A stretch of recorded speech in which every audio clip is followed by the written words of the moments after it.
Assalamualaikum warahmatullahi wabarakatuh. Kali ini saya akan membahas gambaran usulan penelitian tentang pengaruh intelektual kapital dan diversitas dewan direksi terhadap nilai perusahaan. Studi pada perusahaan perbankan yang terdaftar di BI periode 2017 sampai 2019.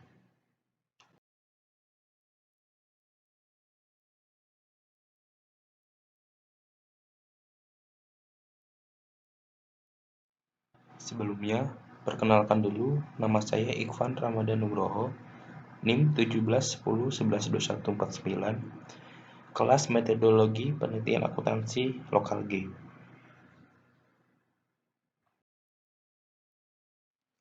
Materi pembahasan yang akan dibahas dari usulan penelitian yang saya buat adalah pertama, latar belakang, rumusan masalah, tujuan penelitian, dan manfaat penelitian. Yang pertama kali dibahas adalah latar belakang, yaitu fenomena dari intelektual. Dalam perkembangan zaman dan semakin ketatnya persaingan usaha, para pelaku usaha harus menyadari keunggulan kompetitifnya agar mampu bertahan dalam ketatnya persaingan usaha.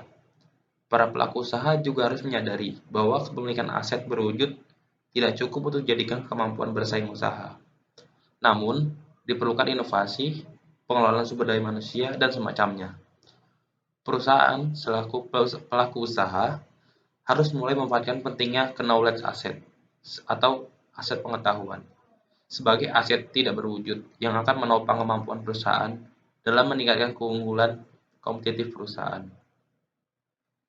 Di Indonesia sendiri, intellectual capital pertama kali muncul sejak diterbitkannya PSAK nomor 19 revisi 2000 tentang aktiva tidak berwujud.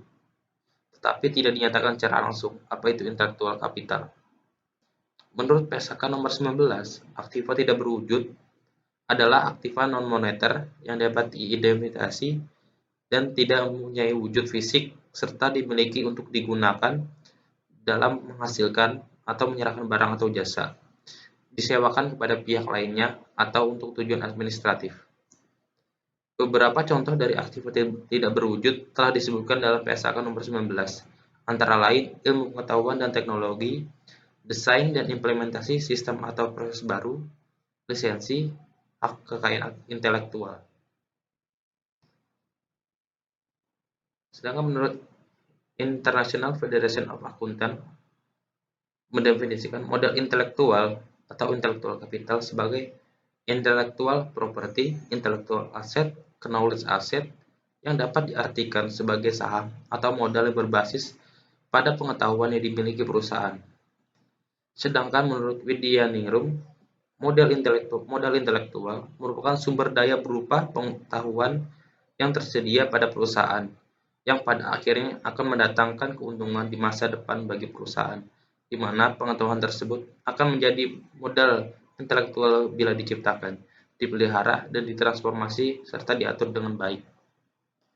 Jadi, intelektual kapital itu merupakan aset tidak berwujud berupa sumber daya informasi dan pengetahuan yang memiliki fungsi untuk meningkatkan kemampuan bersaing usaha yang nantinya akan memberi manfaat di masa yang akan datang.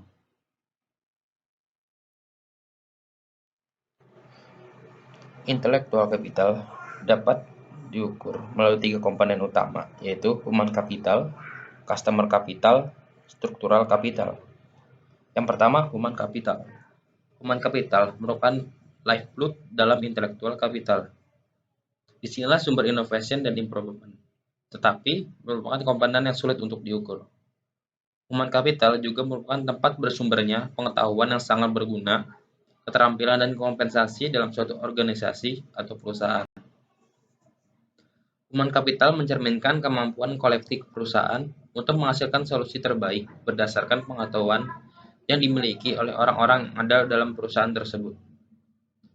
Human capital akan meningkat jika perusahaan mampu menggunakan pengetahuan yang dimiliki oleh karyawannya. Memberikan beberapa karakteristik dasar yang dapat diukur dalam model ini, yaitu training programs, credential, experience, competence, recruitment, mentoring, learning program, individual potential, and personality. Human capital ini dapat diukur melalui value added human capital atau VAHU. Yang kedua, ada customer capital. Customer capital ini merupakan komponen intellectual capital yang memberikan nilai secara nyata. Customer capital merupakan hubungan yang harmonis atau association network yang dimiliki oleh perusahaan dengan para mitranya, baik yang berasal dari para pemasok yang andal dan berkualitas, berasal dari hubungan perusahaan dengan pemerintah, maupun dengan masyarakat sekitar. Customer capital dapat muncul dari berbagai bagian di luar lingkungan perusahaan yang dapat menambah nilai bagi perusahaan tersebut. Customer capital dapat diukur melalui value added capital employed atau VASA. Yang ketiga, ada struktural capital. Struktural capital merupakan kemampuan organisasi atau perusahaan dalam memenuhi proses rutinitas perusahaan dan strukturnya yang mendukung usaha karyawan untuk menghasilkan kinerja intelektual yang optimal serta kinerja bisnis secara keseluruhan. Misalnya, sistem operasional perusahaan, proses manufacturing, budaya organisasi, filosofi manajemen, dan semua bentuk intelektual properti yang dimiliki perusahaan. Seorang individu yang dapat memiliki tingkat intelektual yang tinggi, tetapi jika organisasi memiliki sistem dan prosedur yang buruk, maka intelektual capital tidak dapat mencapai kinerja secara optimal, dan potensinya tidak dimanfaatkan secara maksimal. Untuk mengukur intellectual capital itu sendiri, dapat melalui metode VAIC atau Value Added Intellectual Coefficient. Didesain untuk menyajikan informasi tentang value creation efficiency dari aset berwujud atau tangible asset dan aset tidak berwujud atau intangible asset yang dimiliki perusahaan. Value Added Intellectual Coefficient merupakan instrumen untuk mengukur kinerja intellectual capital perusahaan. Metode ini untuk mengukur seberapa dan sebagaimana efisiensi intellectual capital dan capital employed dalam menciptakan nilai berdasarkan pada hubungan tiga komponen utama, yaitu hubungan capital, capital employed, dan struktural capital.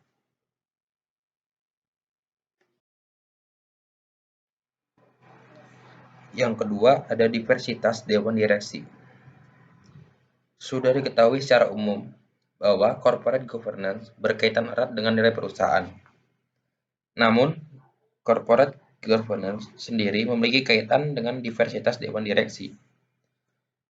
Keragaman direksi ini akan mempengaruhi komposisi dalam dewan direksi yang nantinya akan mengimplementasikan corporate governance.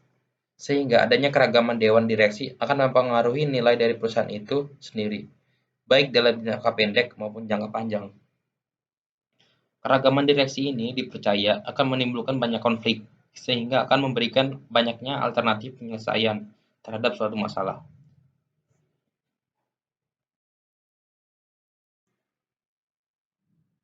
Keragaman dewan direksi dapat dikelompokkan terdiri berdasarkan gender, usia, dan kebangsaan. Untuk gender sendiri dapat dipisahkan untuk gender perempuan dan gender laki-laki.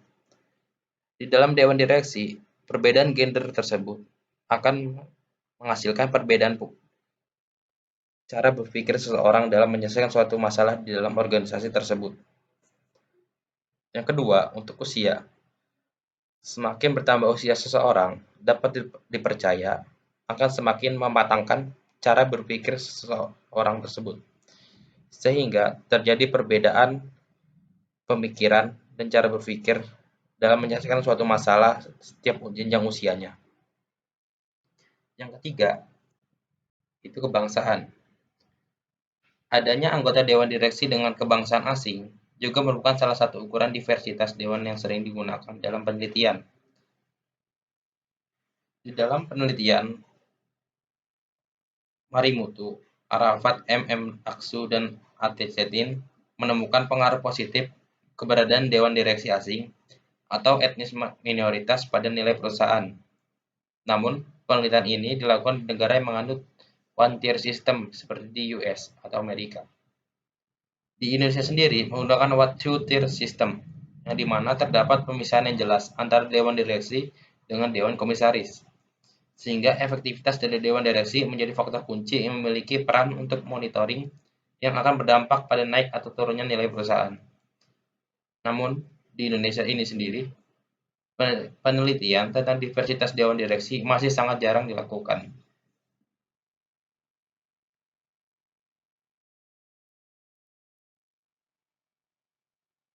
Selanjutnya adalah gap research. Gap research ini diambil dari metrik penelitian sebelumnya terkait dengan nilai perusahaan. Yang pertama, ada Eni Pujiastuti di tahun 2017 dengan sampel 31 perusahaan termasuk dalam jenis perusahaan manufaktur yang terdaftar di Bursa Efek Indonesia selama periode 2008 sampai 2011 dengan alat uji regresi linear berganda. Variabelnya adalah diversitas Dewan Direksi yang menghasilkan pengaruh tidak signifikan terhadap nilai perusahaan. Yang kedua ada Diva Sicilia Nunki Arun Sudibya dan Mita Dwi Restuti tahun 2014 dengan sampel 274 perusahaan perbankan dan lembaga keuangan yang terdaftar di Bursa Efek Indonesia periode 2008 sampai 2012. Alat ujinya adalah regresi linear berganda dengan variabel intelektual kapital dan kinerja keuangan. Untuk intelektual kapital menghasilkan pengaruh signifikan positif terhadap nilai perusahaan. Sedangkan untuk kinerja keuangan menghasilkan pengaruh tidak signifikan terhadap nilai perusahaan. Ketiga, ada Roma Prima, Rangga Putro Ananto, dan Muhammad Rafi di tahun 2018 dengan sampel 15 perusahaan pada indeks LQ45 yang sudah dan masih terdaftar secara berturut-turut periode 2010 sampai 2017 dengan alat uji regresi linear berganda. Terdapat 4 variabel, yaitu struktur modal, profitabilitas, ukuran perusahaan, dan modal intelektual. Untuk struktur modal, memiliki pengaruh tidak signifikan terhadap nilai perusahaan. Untuk profitabilitas, memiliki pengaruh signifikan positif terhadap nilai perusahaan. Untuk ukuran perusahaan, memiliki pengaruh tidak signifikan terhadap nilai perusahaan. Dan untuk modal intelektual, memiliki pengaruh tidak signifikan terhadap nilai perusahaan. Yang keempat ada Hoa Nguyen dan Robert Pfaff di tahun 2007 dengan sampel 832 observasi lebih dari periode tahun 2000 sampai 2001 dari perusahaan yang terdaftar di Australian Stock Exchange dengan alat uji yaitu regresi linear berganda.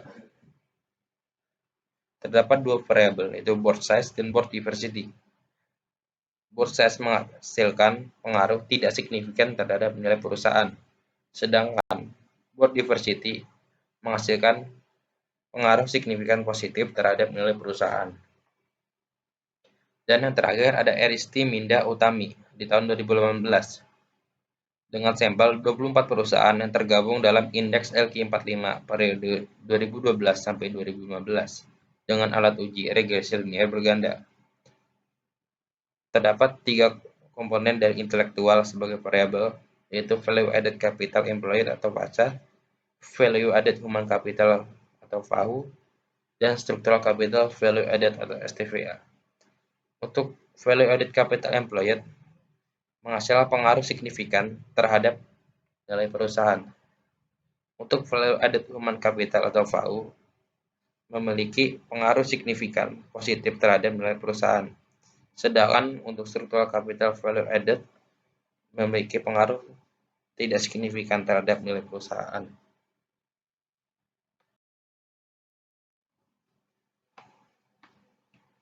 Selanjutnya adalah rumusan masalah. Rumusan masalah pertama adalah apakah intelektual kapital berpengaruh signifikan terhadap nilai perusahaan. Yang kedua, apakah dewan direksi bergender wanita berpengaruh signifikan terhadap nilai perusahaan. Yang ketiga, apakah dewan direksi berusia lebih dari 40 tahun berpengaruh signifikan terhadap nilai perusahaan. Dan yang keempat, apakah dewan direksi berwarga negara asing berpengaruh signifikan terhadap nilai perusahaan.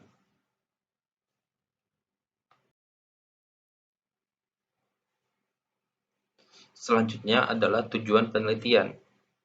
Tujuan penelitian yang pertama adalah untuk mengetahui pengaruh intelektual kapital terhadap nilai perusahaan.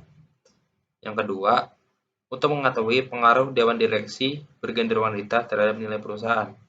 Yang tiga, untuk mengetahui pengaruh dewan direksi berusia lebih dari 40 tahun terhadap nilai perusahaan. Dan yang keempat, untuk mengetahui pengaruh dewan direksi berwarga negara asing terhadap nilai perusahaan.